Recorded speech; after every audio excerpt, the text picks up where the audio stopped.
मैं आसिम मिस्त्री अपने पूर्ण होशो आवाज़ में आज हमारे भारत देश के नारी सुरक्षा और विकास के साथ जुड़े हुए हर एक सर और मैडम, खास कर मेरी बीबी रेखा मिस्त्री को साक्षी रखकर हमारे भारत देश के मिडिल क्लास परिवार के पूरे नारी जाति को स्वागत करते हैं हमारे रियल लाइफ जर्नी और होमस्टोन एजुकेशन स्कूल पर। यूँ तो आए दिन हमारे देश में जो महिला लोगों के साथ बलात्कार या फिर खून किया जाते हैं, काफ़ी महिला प्यार करते हैं, प्यार में धोखा खाते हैं, ज़िंदगी से थक कर सुसाइड कर लेते हैं। काफ़ी सारे लड़के प्यार करके शादी करते हैं, एक दो बच्चा होने के बाद बीवी किसी और के साथ चले जाते हैं बच्चे छोड़ के, या फिर पति बीवी बच्चों को छोड़ के चले जाते हैं। और इस बीच अगर एक पति पत्नी अलग हो गए तो ये बच्चा का फ्यूचर क्या होता है। और आज हमारे देश में जितने भी सारे लुटेरा, किलर या फिर रेपिस्ट है, ये सब की जन्म कैसे हुआ है। मैं आप सबको एक ही बात कहना चाहूँगा, हमारे साथ जो भी होता है इसके लिए ज़िम्मेदार हम सब खुद होते हैं। इसका जीता जागता सबूत दूसरों की बातों पर आकर बहक कर ज़िंदगी की सिद्धांत लेने वाली बेवकूफ़ लड़की मेरी बीबी रेखा मिस्त्री के इसके साथ हमारा रिश्ता कैसे बना, हम दोनों एक दूसरे के ज़िंदगी में कैसे आए, और वो हमारी ज़िंदगी में आने के बाद हमारे लिए क्या किया और हमने उसके लिए क्या किया। अभी रेखा जी, आपने हमारे साथ जो भी किया, ये एग्रीमेंट पेपर से आपका सिग्नेचर को मिटाना, या फिर बच्चा का हॉस्पिटल का डिस्चार्ज सर्टिफिकेट लेके चले जाना, या फिर इसको उसको दिखाकर जो आप हमको कहे थे कि ये हमसे पूछ रहा है कि आप यहाँ पे रहते हो, हम इनको जानते नहीं हैं। अभी इसके लिए आपको लगता होगा कि आपने हमारे साथ बहुत गलत की है, लेकिन रेखा जी, मेरी मैथमेटिक्स ये कहती है कि इसमें आपकी कोई गलती है ही नहीं। आइए, शायद सुनने में आपको बुरा लगे, लेकिन आपको बुरा कहना ये नहीं चाहते हैं हम, और लोगों को ये जानना भी ज़रूरी है कि आखिर ये रिलेशन होती क्या है, ये प्यार क्या होता है। अगर प्यार कोई करता है तो धोखा क्यों खाते हैं, और इसके लिए ज़िम्मेदार कौन होते हैं। साल 2018 इस दुनिया के स्वार्थी लोगों से तंग आकर थोड़े दूर हमारे एक बचपन की दोस्त के घर पे किराए पे रहने के लिए हम जाते हैं।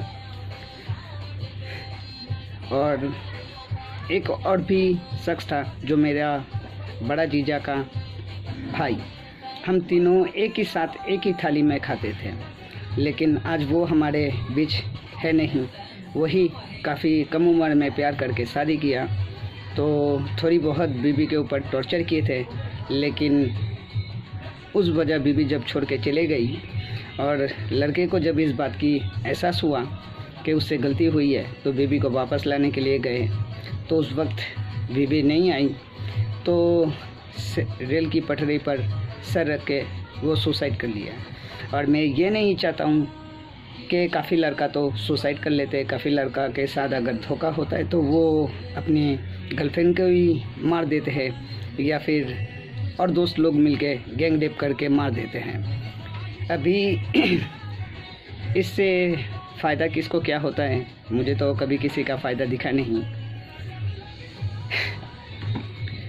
तो आइए शुरू करते हैं हमारी ज़िंदगी की एक सच्ची कहानी जो मेरे साथ हुआ है, और मुझे क्या करना चाहिए। फ़िलहाल अभी कुछ सोचा नहीं है हमने, क्योंकि जो मेरी बीवी ने 1 नवंबर को एक 3.5 साल का बच्चा को छोड़कर 1 2.5 साल का बच्चा को लेकर बिन पता के यहाँ से चले जाते हैं दूसरों के बातों पर आकर, और अब तक उसने ना तो मुझे कॉल किया और ना उसको मेरे साथ रहना है कि नहीं रहना है, ये भी उसने इजहार नहीं किया। साल 2018 जब मैं अपने दोस्त के घर गए 7/5/2018 को, और 13/5/2018 को वहाँ पे मेरी बीवी एक लड़के के साथ किराए पे आती है। धीरे धीरे उस लड़के के साथ जान पहचान बनती है और एक दिन बातों बातों ही में वो लड़का कहता है कि उस लड़का का घर जहाँ पे है और उस लड़का का जो दोस्त है वो मेरा भी दोस्त है। अभी वो लड़का ये सोचा, अगर उसके दोस्त को मैंने बता दिया कि ये मेरे घर के यहाँ पे एक शादीशुदा लड़की को लेके रहती है तो उसका भंडा फूट जाएगा। तो उसी दिन शाम को वो सूरज ढलने के बाद उस लड़की को रेलवे स्टेशन ले जाकर छोड़ देती है। अभी 2 दिन बाद जहाँ पे हम लोग किराए पे रहते हैं, एक शख्स उसको वापस ले आती है सियालदा से। और जब मैं शाम को ऑफिस से वापस आया तो सुनने में ऐसा आया कि उस लड़की के साथ ऐसा हुआ है। तो मुझे ऐसा महसूस हुआ कि शायद इसके लिए ज़िम्मेदार हम हैं। ना हमने उस लड़के को इतनी डिटेल्स बताता, ना वो लड़का उस लड़की को छोड़ के चला जाता। अभी वो लड़की सुसाइड करने जा रही थी। दूसरे दिन मेरी दोस्त की माँ मुझसे कहने लगा कि बेटा आप भी अकेला रहती हो, आपका कोई नहीं है, एक लड़की के साथ एक हादसा हुआ है, तुम इसके साथ बात करके देखो, अगर तुम इसके साथ शादी कर लेते हो तो तुम्हारा भी घर बस जाएगा, एक लड़की को ज़िंदगी भी मिल जाएगा। तो मैंने उस लड़की के साथ बात करने की कोशिश की। वो लड़की कुछ खा पी नहीं रही थी, तो घर से खाना बनाकर उसको देने के लिए गए और उसको समझाने लगा कि काफ़ी लड़की लोगों के साथ ऐसा होता है, मेरे साथ भी काफ़ी हादसा हुआ है। इसका मतलब ये नहीं कि हम सब जीने की उम्मीदें ही छोड़ दें। अभी आप चाहो तो हम आपके साथ शादी कर सकते हैं, लेकिन मेरी पिछले ज़िंदगी की कुछ कहानी है जो आपको जानना ज़रूरी है।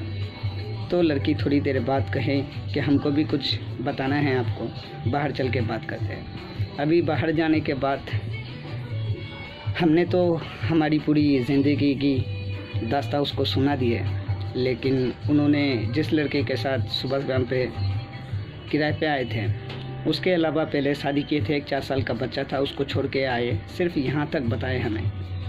अभी 23/5/2018 को रात को 12:20 पर हम लोग शादी करते हैं। जो मकान मालिक थे और दोस्त लोग मिल के शादी देते हैं। दूसरे दिन हम हमारे बीवी से पूछते हैं कि आपके परिवार में कौन कौन है, तो कहा माँ है, दादा है, दीदी है, पिता है। मैंने कहा उन लोगों का नंबर दीजिए, उनको बताना है कि आप हमारे पास हो। तो मेरी बीवी कहने लगी अगर मेरी माँ को बताते हैं तो आपके साथ रहने नहीं देगा, मुझे मार के लेके चला जाएगा।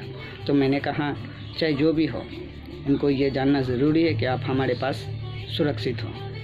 तो बीवी को तैयार मंजूरी लेकर अपनी सासू माँ को कॉल करते हैं और उनको इन्फॉर्म करते हैं कि आपकी बेटी के साथ हमने शादी की, हम लोग यहाँ पे हैं, आप आइए। 2 दिन बाद मेरी सासू माँ आती है, मकान मालिक के लोग जो लोग शादी करवाएं वो लोग भी आते हैं। और रात को मेरी सासू माँ खाने के वक्त कहने लगा कि आपने हमारी बेटी के साथ जो शादी की है, क्या आपको पता है कि इसके पहले पति के ऊपर केस किया हुआ है? मैंने कहा नहीं, इस बारे में आपकी बेटी ने हमें कुछ नहीं बताया। तो दूसरे दिन जब मेरी सासू माँ चले गए तो बीवी से पूछा कि पति के ऊपर केस क्यों किया, ऐसा क्या हुआ था? तो वजह बीवी ने जो बताया, तो उस हिसाब से मेरी बीवी की गलती थी। मैंने कहा उनसे उस वक्त कि मेरे साथ शादी हो रहा है, 2-3 दिन हो रहा है, पति का घर छोड़ा कितना साल हो रहा है, कितना महीना हो रहा है, वो भी सही से उसको पता नहीं है। और चाहो तो आप उसके ऊपर से केस उठाकर उसके पास वापस चला जाओ। अगर कुछ चाहिए तो मेरे घर में जितने भी सारे सामान हैं हम आपको दे देते हैं, आप सुख शांति से रहिए, मैं अकेला ज़िंदगी गुजार लूँगा और फिर से कुछ कर लूँगा। लेकिन मेरी बीवी गई नहीं। और एक बात और भी कहे थे उस वक्त, जो अंत में बताऊँगा आप सबको, उम्मीद करता हूँ अच्छा लगेगा। अभी मेरी बीवी इतनी नासमझ है, अपने माँ से ये बात कहती है, मेरी सासू माँ से, कि ये कह रहा है कि मुझे परितोष के पास भेज देगा, परितोष के ऊपर से केस उठाने के लिए कह रहा है।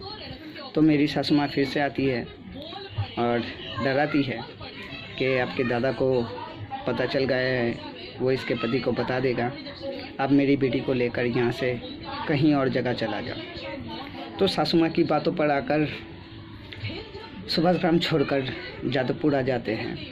वहाँ पे कुछ दिन बाद सासू माँ आने लगी। सासू माँ के साथ सासू माँ का बहन भी आने लगा, मेरी बीबी की दीदी भी आने लगा, दादा भी आने लगा। और उनके घर जब जाने लगा तो देखा कि मेरी सासू माँ जिसके साथ रह रही है पति को छोड़ने के बाद, उन्होंने ना तो मेरी सासू माँ को वो पहचान दिया, ना बच्चे लोगों को बाप का पहचान दिया, ना ही कुछ। अभी फिर मेरी सासू माँ मुझसे ये कहने लगा कि आप बेटी के साथ रह सकते हो, लेकिन बेटी को हम काम पे ले जाएंगे। मैंने कहा मैं इतना पैसा कमा लेता हूँ कि मैं अपनी बीवी की ख्याल रख सकता हूँ, उसको बाहर काम पे जाने की ज़रूरत नहीं है। मैं ये नहीं चाहता हूँ कि मेरी बीवी बाहर काम पे जाए। तो मेरी सासू माँ कहने लगी कि अगर आपको घर संसार करना है तो हम आपको दूसरी लड़की देख के देते हैं, आप हमारी बेटी को छोड़ दो। तो उम्मीद करता हूँ समझदार लोग ज़रूर समझेंगे कि इन सब बातों का मतलब क्या होता है। तो मैं थोड़ा हैरान हो गए। फिर सासू माँ के घर जाना मैंने बंद कर दिया है, लेकिन बीबी को जब भी जाने की ज़रूरत होती है तो मैं उनसे कहता हूँ कि उन लोगों को कहो कि आके आपको लेके जाए, हम नहीं जाएंगे। या फिर जब मेरे पास वक्त होगा तो हम आपको छोड़ के आएंगे, जब लाने का दरकार होगा तो हम जाके आपको लेके आएंगे, लेकिन जब मेरे पास वक्त होगा तब। सासू माँ जाने के बाद कुछ महीने बाद वहाँ से घर छोड़कर चले आते हैं आनंदपुर में। वहाँ पे किराए पे घर लेते हैं, एग्रीमेंट भी बनाते हैं। उसमें मैंने, मेरी बीवी ने, दोनों ने ही साइन किया है।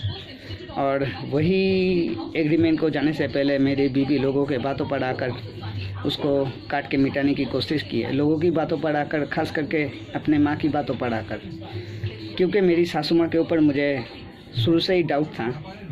अभी जब आनंदपुर में आए तो वहाँ पे भी मेरी सासू माँ जिसके साथ रह रही है पति को छोड़ने के बाद, वो भी आती है। और रजिस्ट्री के बारे में जब बात किया तो मैंने कहा कि ठीक है, पहले उसके ऊपर से केस उठा लो, उसको डिवोर्स दे दो, हम रजिस्ट्री करते हैं। और आपका बेटी का डॉक्यूमेंट्स कहाँ पे है, आधार कार्ड, वोटर कार्ड कहाँ पे है? तो कहने लगा कि कुछ नहीं है। तो मैंने कहा कि बर्थ सर्टिफिकेट इसका, वो भी नहीं है। रेखा जी, इस पूरी दुनिया में किसी से भी पूछ लीजिएगा कि जिसका कोई भी पेपर नहीं होता है, जिसका जन्म का भी परिचय नहीं होता है, तो माँ बाप कैसे बच्चे को जन्म दे देते हैं और अपनी ज़िंदगी को खुश रखने के लिए पति बच्चों को छोड़ देती है और बाद में वही सब बच्ची से धंधा करवा के अपना पेट पालती है। मुझे समझ में नहीं आया। अभी फिर कुछ महीने बाद बीवी प्रेग्नेंट होती है और इस बारे में अपने माँ को जब बताया, मेरी सासू माँ को, तो वो मेरी बीवी के ऊपर गुस्सा होने लगे। मेरी बीवी डर के मारे रोने लगे, मुझसे कहने लगे कि माँ कह रहे कि बच्चा नहीं लेना है, बच्चा मत लो। तो मैंने कहा बच्चा आपका होगा, परवरिश हम करेंगे, जिम्मेदारी मेरी, तो आपकी माँ की परेशानी क्या है? फिर भी कुछ दिन बाद मेरी सासू माँ आती है और कहने लगती है कि 5 महीने में साथ देने के लिए। तो उस टाइम 5 महीने में साथ दिया, 7 महीने में साथ दिया, 9 महीने में साथ दिया। अभी जिस दिन डेट था, मेरी बीवी की नासमझी के वजह वो बच्चा 6 अगस्त 2019 को 7:30 बजे शाम को घर पे ही पैदा होती है। और उस वक्त मैं सब कुछ भूलकर मेरी सासू माँ को फ़ोन करके बताते हैं कि बच्चा हुआ है, लड़का हुआ है, लेकिन आपकी बेटी की तबीयत सही नहीं है, घर पे पड़ा है, आप आइए, हॉस्पिटल लेके जाना है। तो कहने लगा कि अभी 9:30 बज रहे हैं, हम आ नहीं पाएंगे, आप लेके हॉस्पिटल जाओ। उसके बाद काफ़ी तेज़ बारिश भी आ रहा है, तो हॉस्पिटल जा नहीं पाए। दूसरे दिन जब गए तो हॉस्पिटल देखने से मना कर दिया। फिर बाहर से डॉक्टर देखकर बीवी को दिखाया, बच्चे को दिखाया, डॉक्टर सर्टिफिकेट उठाया। रेखा जी, हमने आपसे जो प्यार किया वो सच्चाई प्यार किया है, और हमने आपकी शकल सूरत देखकर, आपका रूप देखकर नहीं, आपकी जो ये नासमझी है और जाने से पहले आपने जो कहा था कि ऐसा कोई रिश्ता नहीं होता है जिसमें स्वार्थ नहीं होती है।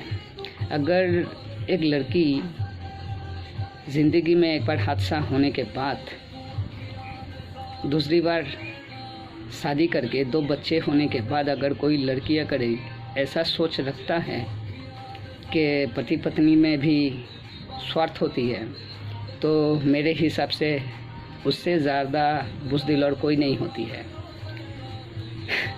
अभी फिर 2020 साल को कोरोना वायरस लॉकडाउन आया, तो उस टाइम मेरे YouTube चैनल पर कुछ फॉरेनर जियोलॉजिस्ट सर और मैडम लोगों का वीडियो नोटिफिकेशन आया raw mineral crystal gemstone metal के ऊपर और आसमान से धरती के तरफ आता हुआ उल्का पिंड के बारे में। अभी वही सब वीडियो देखकर गूगल पे उसके बारे में स्टडी कर हमारे भारत देश के विकास के लिए काफ़ी सारे रेयर और antique mineral crystal gemstone metal और कुछ उल्का पिंड मैंने माइनिंग किए हैं। और जो ये चाहता हूँ कि ये सरकारी प्रॉपर्टी है, सरकारी कस्टडी जमा करने के बाद जो मुझे रॉयल्टी मिलेगी, उससे जो इन सब लड़की प्यार में धोखा खा के ज़िंदगी से हार जाते हैं या फिर जिन सब महिला लोगों को पति छोड़ देते हैं बच्चे समेत, उस बच्चे की परवरिश के लिए विकास के काम आए। वरना आज हमारे देश में जितने भी सारे रेपिस्ट किलर जो भी है, इन लोगों की परवरिश कैसे हुई, इन लोगों का जन्म कैसे हुआ, वो जो लोग विकास के साथ जुड़े हुए हैं उन लोगों को इसके ऊपर गौर करना चाहिए। क्योंकि कोई क्रिमिनल आसमान से आके नहीं गिरता है, उसको भी कोई ना कोई पैदा करता है और अपने स्वार्थ के लिए उस बच्चे को जब छोड़ देते हैं तो हालात के साथ चलते चलते एक दिन वो बच्चा क्रिमिनल ही बनता है, कोई मजिस्ट्रेट या फिर डॉक्टर वकील नहीं। अभी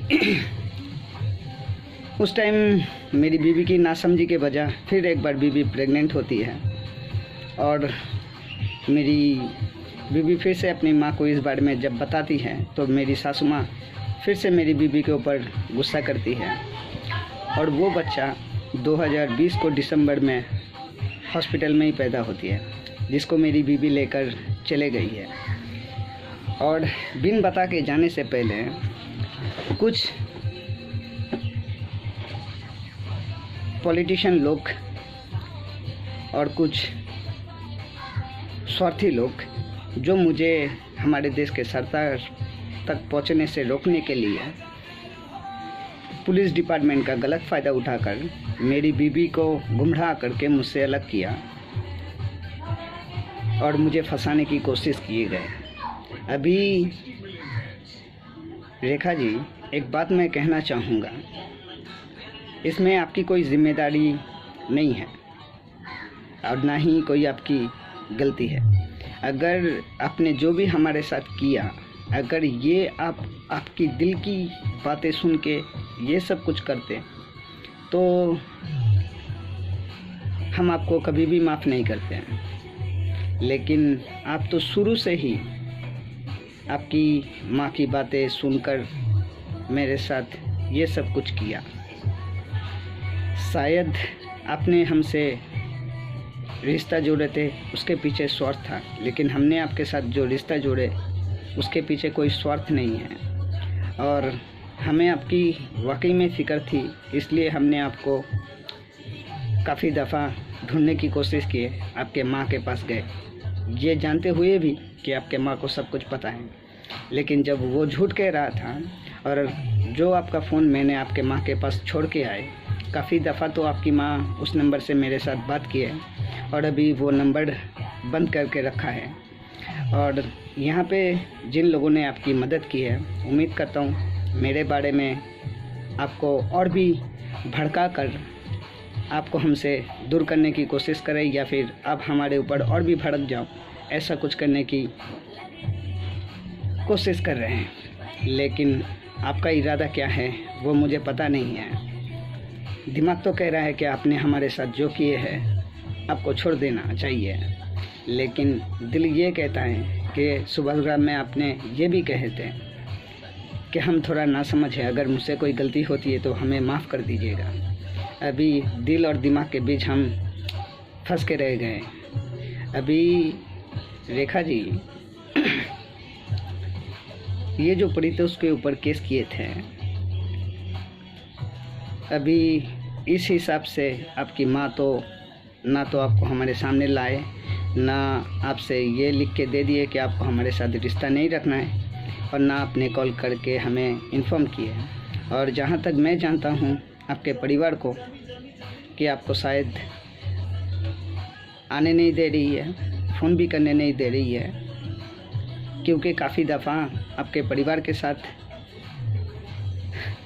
झगड़ के आपको लेके आना पड़ा है। आपने खुद ही कहा कि मुझे आने नहीं दे रहे, मुझे आके लेके जाओ। और अभी भी शायद आपके साथ ऐसा हो रहा है। और यहाँ के जिन लोगों ने आपको माँ को ये ऑफ़र किया होगा, या फिर कोई पार्टी पॉलिटिकल लोगों ने, शायद हो सकता है कि आपकी माँ ने जैसी खुद ज़िंदगी जी रही है पति को छोड़ने के बाद, आपको भी शायद किसी के साथ जोड़ दिया है। तो उनको बोलिएगा तैयार रहने के लिए। ये जो परितोष के ऊपर केस किए थे और जो 30,000 रुपये की मांग किए थे मेंटेनेंस के लिए हर महीना, तो उस हिसाब से आपके माँ के ऊपर और मजबूरन आपके ऊपर, क्योंकि आपको तो हमारे साथ बात नहीं करने दे रही है, तो मुझे मजबूरन आपके ऊपर केस करना पड़ेगा कि ये आप माँ बेटी की धंधा है। तो फिर आना कोर्ट पे। उम्मीद करता हूँ आप हमारे साथ वापस घर आ जाएंगे। और अगर नहीं आना चाहते हो तो हम सिर्फ हमारे बच्चे को लेकर आपको छोड़ देंगे।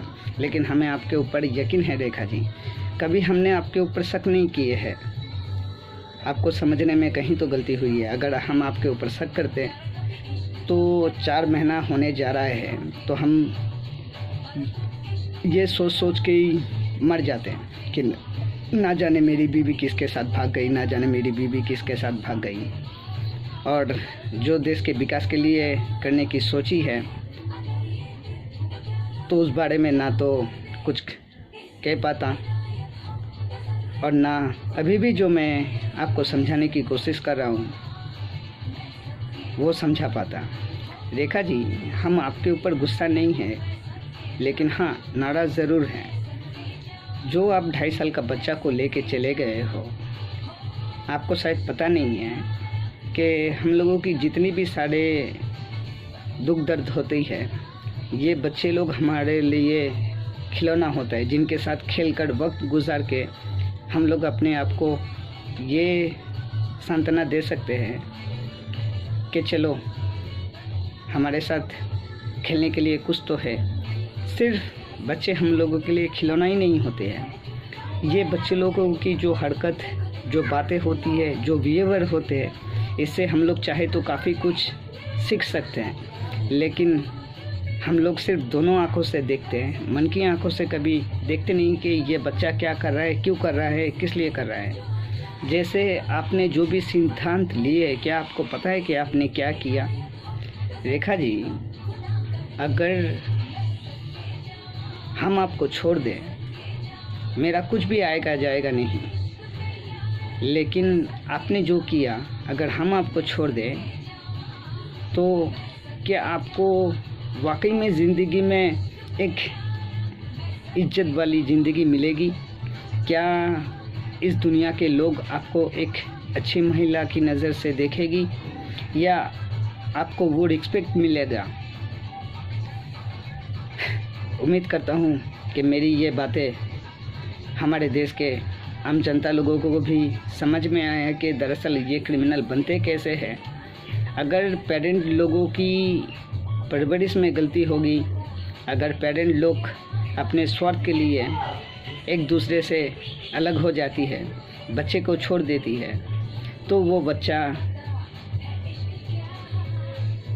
क्रिमिनल ही बनेगा, इंसान नहीं बन पाएगा कभी भी। ये मेरी मैथमेटिक्स है। थोड़ा आप लोग भी मैथमेटिक्स करके देखिएगा तो उम्मीद करता हूँ समझे। हम सब दूसरों की गलती देखते हैं, कभी ये समझने की कोशिश नहीं करते हैं कि हमें कोई अगर कुछ कहता है तो वो क्यों कहता है। अगर कोई हमें पसंद नहीं करता है तो उसके पीछे वजह क्या होती है, तो उसको सॉल्व करना चाहिए। लेकिन हम लोग इससे उससे पूछने लगती है और वो लोग हम लोगों को जो बताते हैं उसी कोई सिद्धांत बना लेकर ज़िंदगी को बर्बाद कर लेते हैं।